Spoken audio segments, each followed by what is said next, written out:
Máme tady Kajlovec.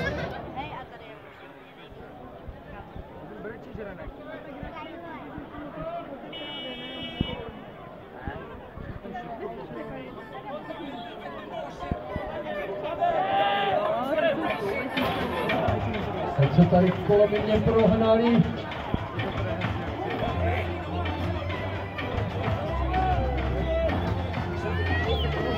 Ano, vypadá to dobře. Každý z pumpařů volí trošku jiný styl. Ten vlevo, ten to tlačí za náma jako hrom. Ten vpravo si trošku přihřepne, teď na to se zabrzdilo na tom proudaři.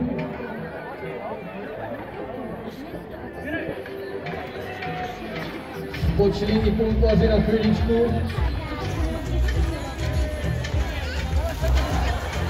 Další ve vodě, je tam ten předposlední a už je taky vykoupáno. Kolega mi pomůže, snad ho nezhodí.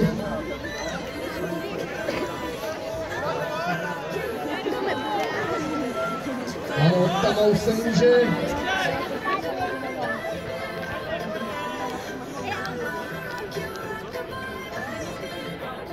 Na první týmy to stačit nebude. To už vidíme na průběhu času.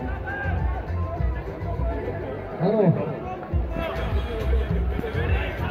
Každý paduje různě.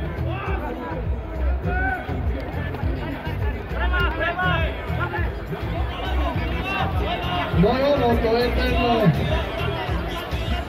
proud, který stahuje na pravou stranu.